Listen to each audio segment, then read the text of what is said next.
Throughout the 1960s, the Beatles rarely stood still. Every album seemed to introduce a new sound, a new idea, or a new way of making popular music.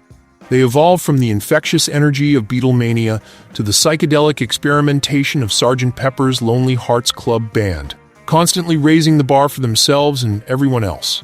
But despite all of their musical breakthroughs, Ringo Starr believed one Beatles song captured something no other recording ever could.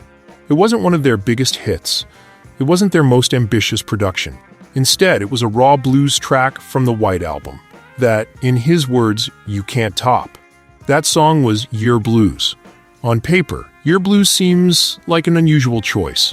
The song was recorded during sessions for the White Album, an album often remembered as one of the most creatively successful but emotionally divided periods in Beatles history. By 1968, each member was following his own artistic direction. John Lennon was writing increasingly personal songs, Paul McCartney was exploring a wide variety of musical styles, while George Harrison was becoming a stronger songwriter but still struggled to have his work fully appreciated. Even Ringo briefly left the band during the sessions after feeling isolated. Although the album produced some of the greatest songs of their career, many of them were recorded separately rather than with all four Beatles playing together. Yer Blues was different. Lennon wrote Yer Blues, while the Beatles were in India studying transcendental meditation with Maharishi Mahesh Yogi. Rather than writing about spiritual enlightenment, Lennon poured his frustration into a song inspired by traditional blues music.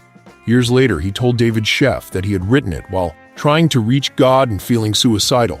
The lyrics blended dark humor with genuine emotional pain, creating one of the most honest and intense songs he ever wrote for the Beatles. Musically, it was also a return to the roots. Before Beatlemania, the band had spent years playing blues and rock and roll in Liverpool and Hamburg. Yer Blues allowed them to reconnect with that side of themselves. To match the song's raw emotion, the Beatles decided against using the spacious recording studio at Abbey Road. Instead, they squeezed into a tiny room measuring roughly 8 feet by 8 feet and recorded the song together with almost no separation between them. For the biggest band in the world, it was an unusually simple approach, but that was exactly what made the performance so powerful. Rather than relying on studio tricks, the four musicians played almost as if they were back in a small club before fame changed everything.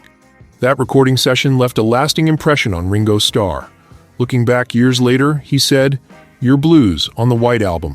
You can't top it. It was the four of us, in a room about 8 by 8, with no separation. It was this group that was together. It was like grunge rock of the 60s, really. Grunge blues." Ringo wasn't praising the song because it became a hit. He loved it because it reminded him what made the Beatles special in the first place.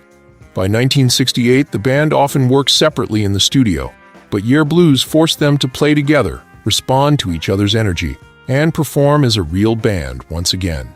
That chemistry can be heard throughout the recording. Lennon's vocal is wild and emotional. George Harrison's guitar feels sharp and aggressive. McCartney's bass drives the song forward, and Ringo's drumming keeps everything grounded with a heavy blues-inspired groove. For a few minutes, all four Beatles sounded completely locked in. Yer Blues may never have reached the commercial heights of songs like Hey Jude or Let It Be, but it represents something equally important. It captures the Beatles without elaborate production or musical experimentation. Just four extraordinary musicians playing together in one small room. That simplicity is exactly what Ringo Starr cherished. In an era when the Beatles were becoming increasingly ambitious in the studio and increasingly distant from one another, Yer Blues briefly brought them back to where it all began. For Ringo, that moment of pure musical chemistry was something no Beatles recording ever managed to surpass.